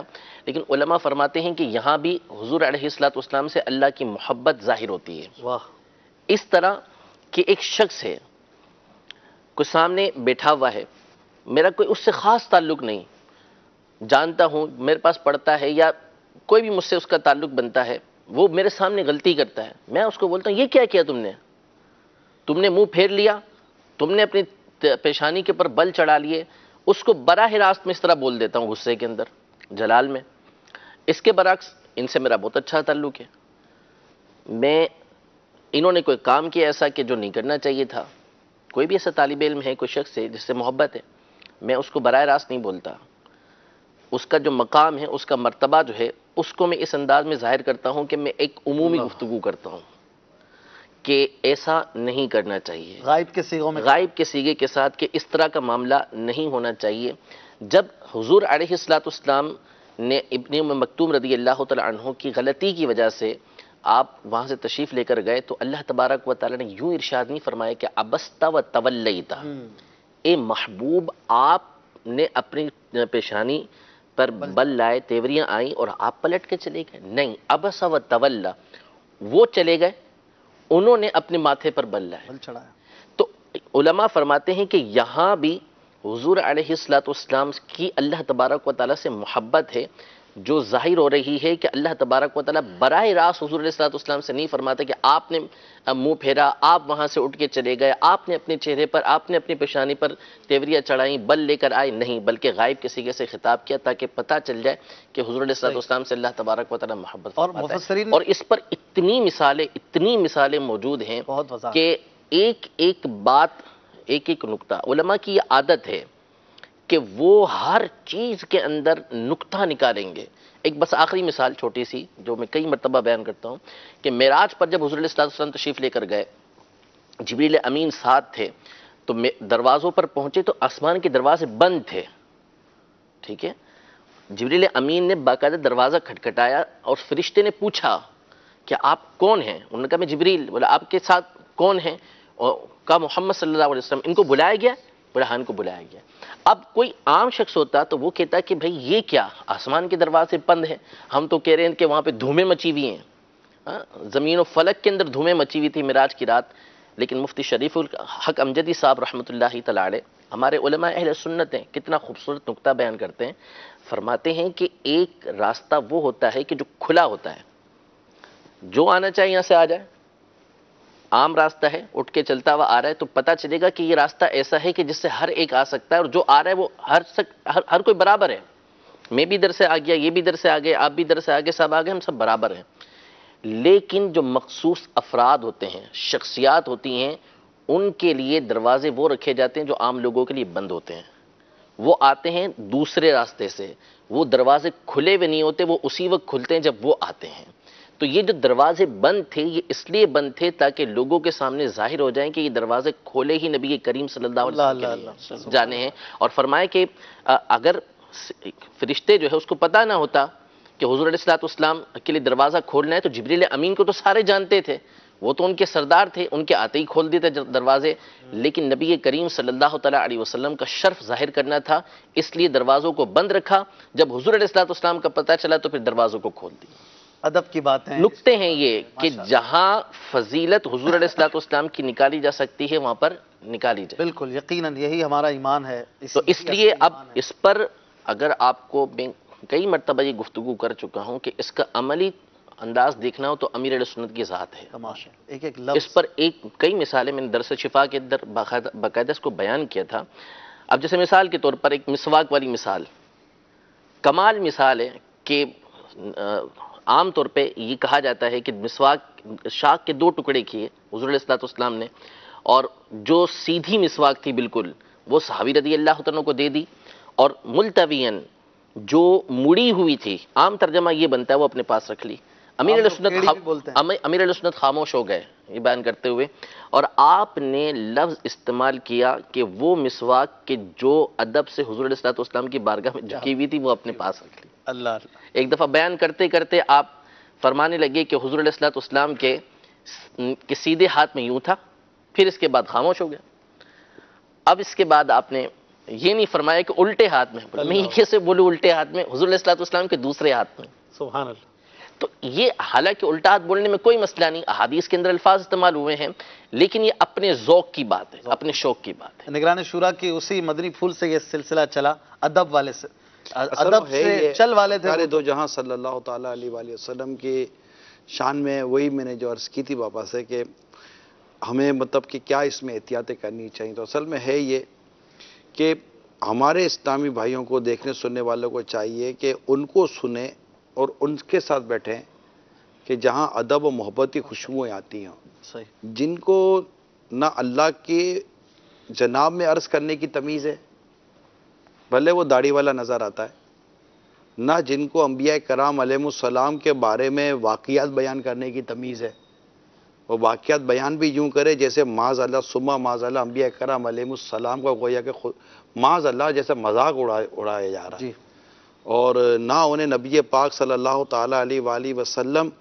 کا ذکر مبارک کرتے وقت آپ کا نام پاک کس طرح لینا ہے، نہ اس کی تمیز، یعنی دیکھنے سننے والوں کے دلوں میں، یعنی اگر ایسے کو کوئی سنتا ہے تو وہ بھی جا کر اسی انداز سے تذکرہ کرے گا نبی پاک صاحب لولاک صلی اللہ تعالیٰ علیہ وسلم کا، جیسا سن رہا ہے۔ صحیح، تو ایسوں کے ساتھ بیٹھنا یا ایسوں کو سننے کی ضرورت ہی کیا ہے کہ جن کو اللہ تبارک و تعالی انبیاء کرام، فرشتے، اولیاء کرام کے بارے میں گفتگو کرنے کی تمیز ہی کوئی نہیں ہے، اس کو طریقہ ہی کوئی نہیں ہے، جس کو ہمارے عموماً اس کی مطلب کوئی تکی نہیں ہے، اور اس کو مطلب کہ بس اگر آپ اس کے ساتھ بیٹھتے ہو سنتے ہو تو ڈیفینیٹلی اللہ نہ کرے آپ کی زبان سے بھی کوئی ایسی چیزیں نکل یہ تک نہیں ہے، تمیز نہیں ہے، لیکن باتیں بڑی کرتا ہے، علمی باتیں کرتا ہے، پھر وہ ان باتوں کا کیا کرے؟ کیا کرے گا جس کو مطلب کہ اللہ اور اس کے رسول کا ذکر کرنے کے حوالے سے اس کو اتنا اندازہ نہیں، بھلے قرآن کی آیتیں پڑھتا تو کیا اس سے نہ پڑھا، وہ ہے نا انظر لا تقولوا رائنا لا تقولوا رائنا وقول انظرنا، وقولوا انظرنا، کہ صحابہ کرام علیہم رضوان سے اللہ فرما رہا ہے نا، جی جی تم رائنا نہ کہو، صحیح، وہ تو منافق تھے، اور کیا جملہ، کیا کلام یا کیا لفظ بارگاہ رسالت میں عرض کرنا ہے وہ بھی اللہ کریم ارشاد فرما رہا ہے، صحیح، اور پھر کیا کہ توجہ سے سنو، اسمعوا، توجہ سنو، میں تو حبیب کریم کی شان تو یہ ہے کہ یہ ان کی زبان پاک سے نکلے ہوئے کلمات کے حروف گنے جا سکتے تھے، اتنا پیارا اور خوبصورت اور منفرد اور ایک دل موہ لینے والا انداز تھا، بے شک، تو پھر یہ ساری چیزیں، یہ تربیت اللہ کی بارگاہ سے تربیت ہو رہی ہے نا، جی بارگاہ رسالت کی۔ سورہ حجرات میں بارگاہ رسالت کے آداب بیان کیے جا رہے ہیں نا سورہ حجرات کے اندر، بالکل، کہ یوں نہ پکارو، جیسے آپس میں دوسرے کو پکارتے ہو،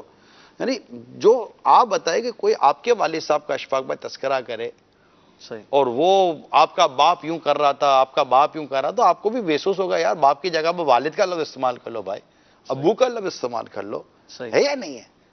ایک ادب ہوتا ہے، تمیز ہوتی ہے، بدتمیز لوگوں کی تو ویسے ہی قریب نہیں جانا چاہیے، اور اگر کوئی ایسا بدتمیز آدمی اللہ اور اس کے رسول کا ذکر کرتا ہے تو وہ بولنے کی نہیں ہوتی، تو سننے والے مجھے تو مسئلہ یہ ہے کہ بولنے والا تو اس کا کیا اس کے لیے بھی اپنے بات کرے، سننے والوں میں بھی شعور نہیں آتا کہ یار یہ مطلب ہمارے اللہ اور ہمارے رسول کے بارے میں اس طرح کے کلام اگر کوئی کرے تو سنے کیسے بندہ، اٹھ کے چلا جائے یار تمہیں تو ہمارے رب کریم اور ہمارے نبی پاک صلی اللہ تعالی وسلم اور دیگر انبیاء کرام کا تم کو تو تذکرہ کرنا ہی نہیں آتا، بات کرنے نہیں آتی، تو جو بے ادب لوگ ہوتے ہیں نا ان کی صحبت سے ہی دور رہنا چاہیے، بلکہ ان کے سائے سے دور رہنا چاہیے، اور اپنی نسلوں کو بھی ان کے سائے سے دور رکھنا چاہیے، انشاءاللہ اس سے اللہ کی محبت، انشاءاللہ رسول پاک کی محبت، انبیاء کرام کی محبت، صحابہ کرام علیہم رضوان کی محبت۔ آپ دیکھیں دعوت اسلامی کے مدنی ماحول میں عشاقان رسول جب کوئی صحابہ کرام کا ذکر کرتے ہیں، صدیق یوں آئے تو عمر یوں آئے تو عثمان یوں چلے گئے تو علی یوں آ گئے، ایسے ہمارے مدنی ماحول میں اس طرح ذکر نہیں کیا جاتا۔ ماشاءاللہ حضرت سیدنا صدیق اکبر رضی اللہ تعالیٰ عنہ تشریف لائے تو عثمان غنی ذو النورین رضی اللہ تعالیٰ عنہ کی یوں آمد ہوئی، تو سیدنا عمر بن خطاب رضی اللہ عنہ، یہ سب مولا علی شیر خدا کرم اللہ تعالیٰ وجہ الکریم کا یوں مطلب ذکر ہوا، ام المومنین عائشہ صدیقہ رضی اللہ تعالیٰ عنہ، تو یوں مطلب کہ ذکر کے ساتھ القاب اور ایک تحریروں میں بھی اس بات کا خیال رکھا، یہ جو چیز ہے نا یہ دیکھنے سننے والوں کو دعوت دے رہی ہے۔ بالکل، میں 92 کی آپ کو بات کروں، جب میری پہلی دفعہ مکہ پاک حاضری تھی اور میں 91 میں مدنی ماحول میں آیا تھا، اور 92 میں سفر حج ہوا تھا، اور ربیع سنت بھی ان دنوں سفر، ہمارا ایک دن کا فرق تھا اچھا، آگے پیچھے، اس قافلے میں نہیں تھا لیکن تھا دعوت اسلامی کے اسلامی بھائیوں کے ساتھ۔ تو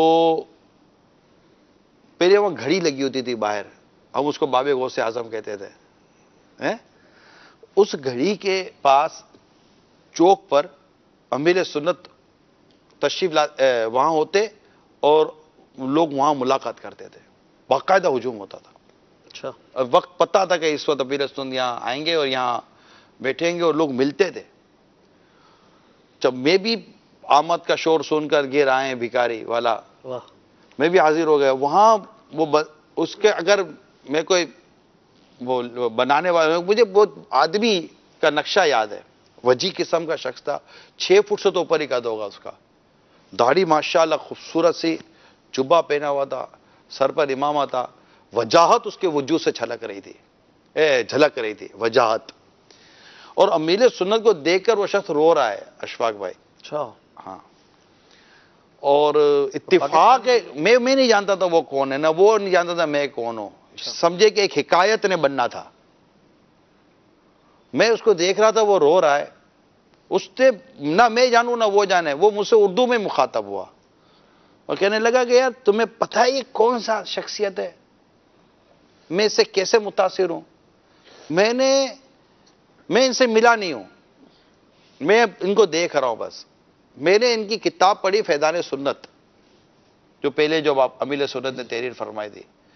میں نے اس کتاب میں دیکھا کہ جب نبی پاک کا ذکر ہوتا ہے تو صلی اللہ تعالی علیہ وسلم, صحابہ کرام کا ذکر ہوتا ہے تو رضی اللہ تعالی عنہ, اور اولیاء کرام کا جب ذکر ہوتا ہے تو رحمت اللہ تعالی علیہ.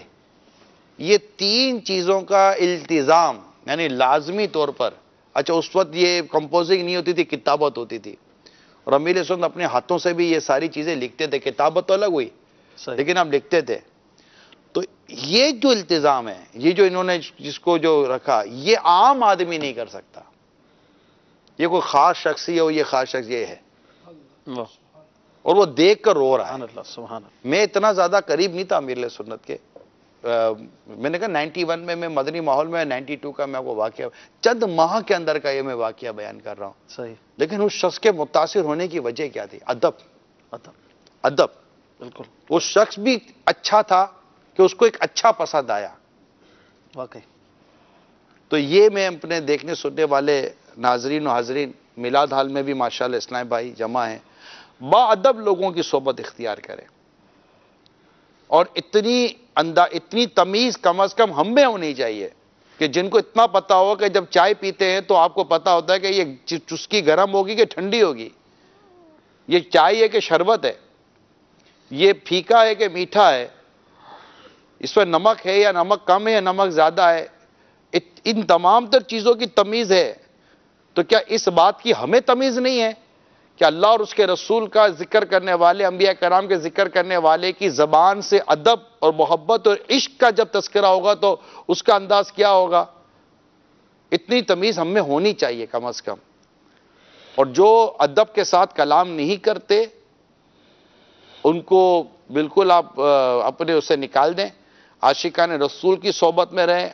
علماء اہل سنت عاشقان رسول کے معاملات پر ہی ڈٹے رہیں. اعلیٰ حضرت رحمۃ اللہ تعالی علیہ کی تعلیمات, امیر سنت کے تعلیم و دعوت اسلامی کے ساتھ وابستہ رہیں. انشاءاللہ مدینہ مدینہ ہوتا رہے. انشاءاللہ. کالز کچھ شامل کرتے ہیں سلسلے میں, کالز دیجیے. آپ کے موجود سلسلے صحابہ اور اہل بیت میں مفتی حسان یہ سوال پوچھنا ہے کہ دوران سفر حج امیر اہل سنت کے ساتھ جو انہوں نے لمحات گزارے تو ان میں امیر اہل سنت نے اپنے مریدین کو کن کن مقامات پر کن کن الفاظوں کے ساتھ یاد کیا اور ان کو کن کن دعاؤں سے خصوصیت کے ساتھ نوازا, یہ بتا دیجئے. السلام علیکم. وعلیکم السلام ورحمۃ اللہ وبرکاتہ. نگران شورا بھی اس پر زیادہ میرے خیال میں یہی بیان کریں گے. میں تو جب بلا لیتے تو ہوتا تھا, یہ تو ساتھ ساتھ ہی تھے. کیسے یاد رکھا حضرت؟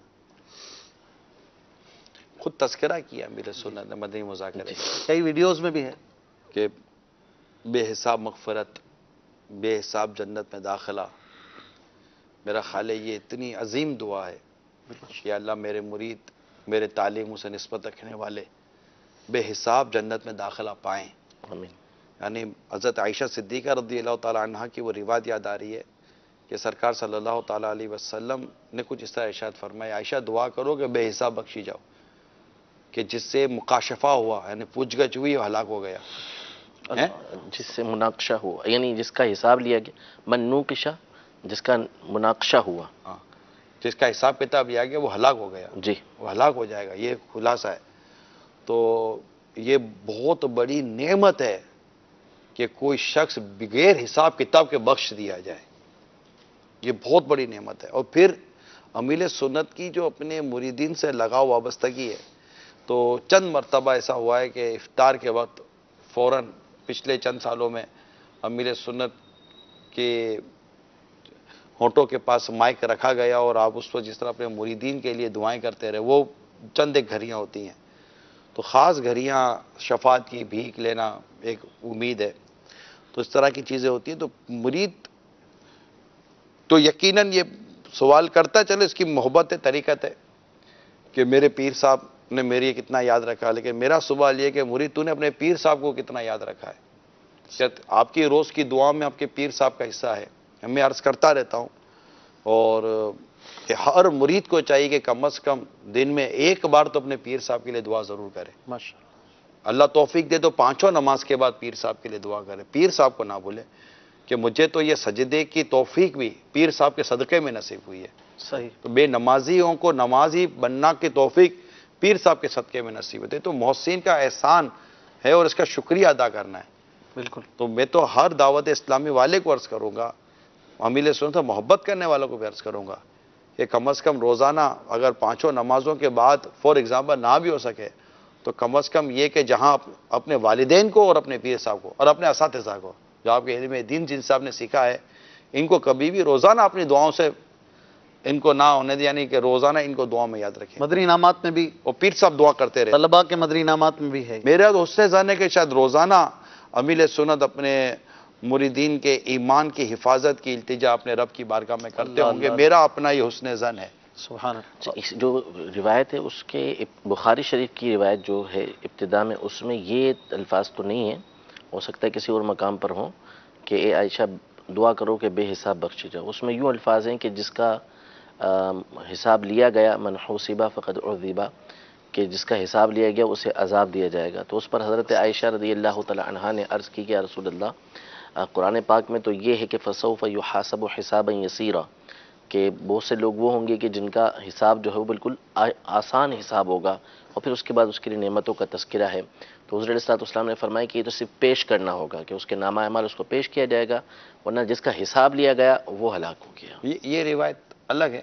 وہ روایت جو میں نے بیان کی اس پہ ہو سکتا ہے لفظ آگے پیچھے، لیکن وہ روایت بس اسی طرح ایک لائن کی گویا کہ ایک طرح سے روایت تھی کہ دعا کرو کہ بے حساب مغفرت کی دعا کرنی چاہیے، کہ جس کا حساب ہوگا وہ ہلاک ہوگا، یا اس طرح کے خود مضمون کی روایت ہے. اچھا، مغفرت کی دعا کتنی بڑی. مسجد خیف میں اعلیٰ حضرت علیہ رحمہ نے جو اپنا لکھا، وہاں کسی کو ملاحظہ کیا، دیکھا، اور وہ آثار پائے جو روایات میں بیان کیے گئے کہ وہ مکھیوں کی بن بناٹ، یہ تو قریب پہنچے، تو انہوں نے وہیں سے دعا کر دی اللہ مغفرت فرمائے. تو میرا کام ہو گیا، واپسی آ گئے. یعنی آپ کس قدر، یعنی یہ اس میں کہ بعض اوقات اس چیز کی کہ یعنی دعا کے اوپر کیا دعا لینی ہے، اور ہمیں کوئی ایسا موقع ملتا بھی ہے کہیں بزرگوں کے پاس ہو، پیر صاحب کی بارگاہ میں حاضری دی ہے، یا کوئی ایسے مقام پہ پہنچے ہیں جہاں دعا کی قبولیت کے آثار ہیں اور دعا قبولیت ہونے کی جگہیں ہیں، وہاں پر کیا دعا مانگنی چاہیے، یہ ایک بہت اہم چیز ہے. یہ مقبولان بارگاہ کے یہ انداز بھی ہیں کہ وہ بے حساب بخشے جانے کی ہے. اس طرح کی دعائیں، جیسے کہ حضرت عثمان غنی رضی اللہ تعالیٰ عنہ کا یہ واقعہ خاص طور پہ ملتا ہے. قبر کے پاس بیٹھتے تو اتنا روتے کہ داڑھی شریف اور قبر کے سامنے کی مٹی گیلی ہو جاتی. حالانکہ 2 بار جنت خریدنے والے، ذوالنورین، تو بڑی بشارتوں والے، تو جتنا زیادہ بڑا مرتبہ ہوتا ہے اتنے زیادہ رونے والے. عثمان کو اس کا کوئی عمل نقصان نہیں پہنچا سکتا. کس کے لیے؟ کیا جملہ ہے یار. اب عثمان کا کوئی عمل نقصان نہیں پہنچا سکتا. کیا اس کے باوجود یہ رونا، یہ قبر کے لیے فکر کرنا کمال ہے. اسی طرح حضرت عثمان غنی رضی اللہ تعالیٰ عنہ کا ایک وصف ہے جامع القرآن. حضرت ابو بکر رضی اللہ تعالیٰ عنہ کو بھی جامع القرآن کہا جاتا ہے. ان دونوں کے ان اوصاف میں کیا فرق ہے؟ جامع القرآن حضرت سیدنا صدیق اکبر رضی اللہ تعالیٰ عنہ کو جو کہا جاتا ہے، تو آپ نے تو سب سے پہلے قرآن پاک کو جمع کرنے کا کام شروع کیا تھا، اور بلکہ اس جامع کے اعتبار سے مشورہ دینے والے سیدنا عمر فاروق رضی اللہ تعالیٰ عنہ. مسلمہ کذاب کو واصل جہنم کیا گیا، اور اس غزوے میں، اس جو لشکر میں کئی قرہ حضرات حافظ قرآن شہید ہو گئے.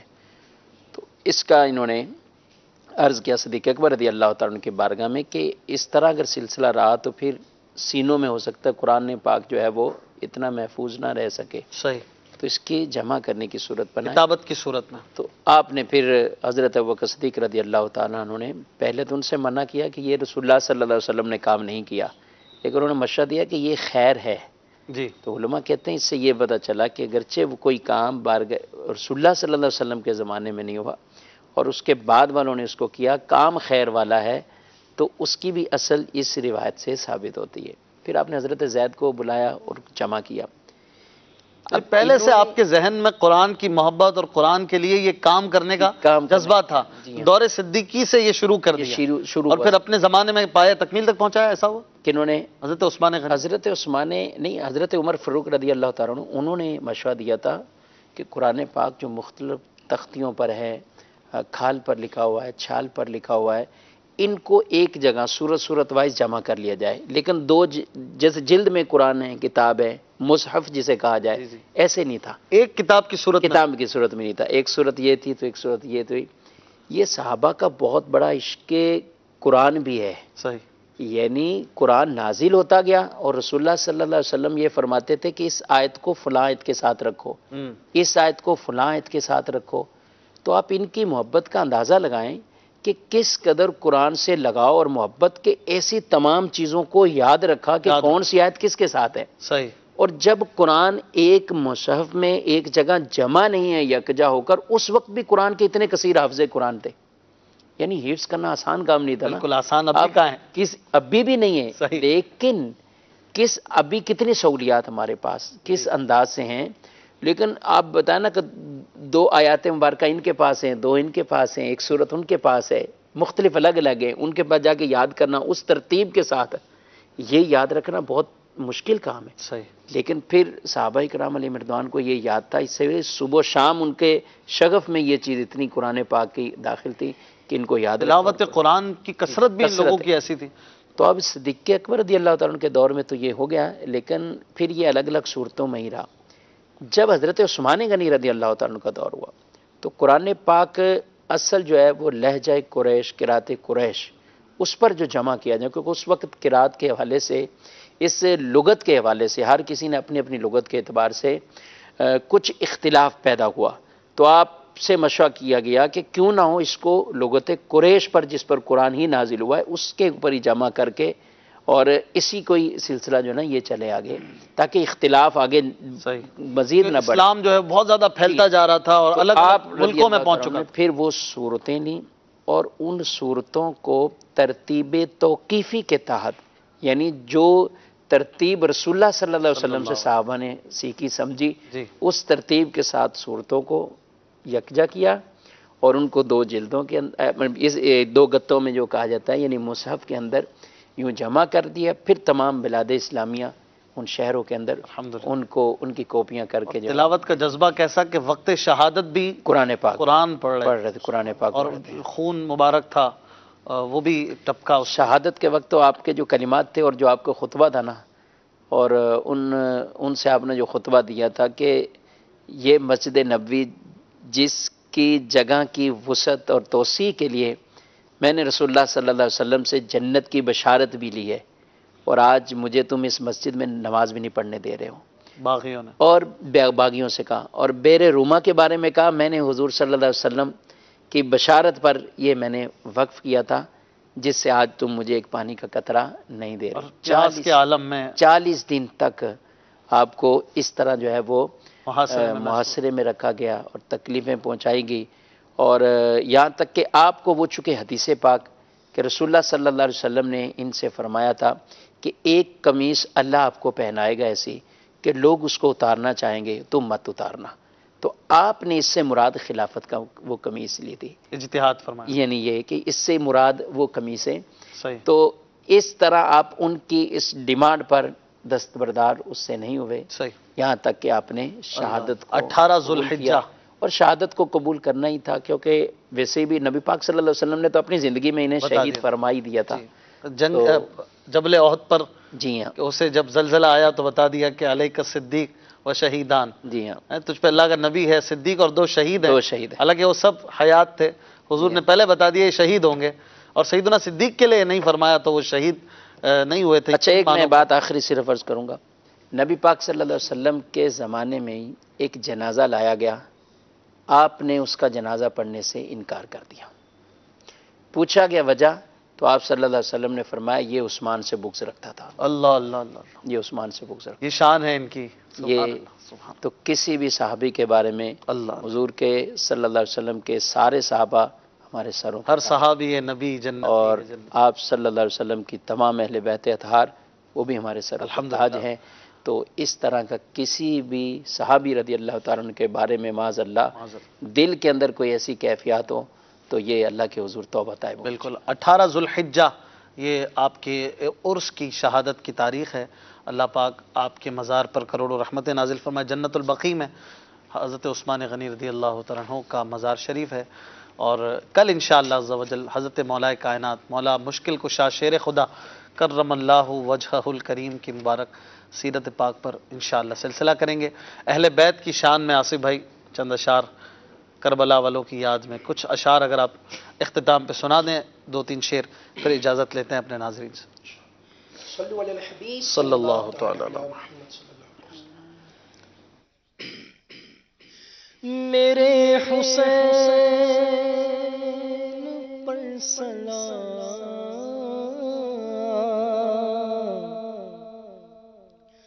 میرے حسین پر سلام، السلام یا حسین، السلام یا حسین، السلام یا حسین، السلام یا حسین، میرے حسین پر سلام، میرے حسین پر سلام، السلام یا حسین، السلام یا حسین، السلام یا حسین، السلام یا حسین، جن کو دھوکے سے کوفے بلایا گیا، جن کو دھوکے سے کوفے بلایا گیا، جن کو بیٹھے بٹھائے ستایا گیا، جن کو بیٹھے بٹھائے ستایا گیا، جن کے بچوں کو بھوکا رلایا گیا، جن کے بچوں کو بھوکا رلایا گیا، اس حسین ابن حیدر پہ لاکھوں سلام، میرے حسین پر سلام، میرے حسین پر سلام، السلام یا حسین، السلام یا حسین، السلام یا حسین، السلام یا حسین، کر چکا وہ دیب اپنی حجت تمام، لے کر اللہ اور اپنے نانا کا نام، کر چکا وہ دیب اپنے حجت تمام، لے کر اللہ اور اپنے نانا کا نام، کوفیوں کو سنایا خدا کا کلام، کوفیوں کو سنایا خدا کا کلام، اور فدا ہو گیا شان خیر الانام، اس حسین ابن حیدر پہ لاکھوں سلام، میرے حسین پر سلام، میرے حسین پر سلام، السلام یا حسین، السلام یا حسین، السلام یا حسین، السلام یا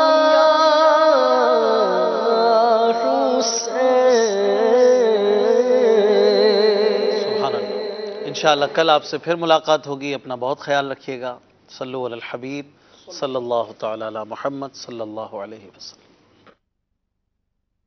باغ جنت کے ہیں بہرے مدحہ خانے اہل بیت، باغ جنت کے ہیں بہرے مدحہ خانے اہل بیت۔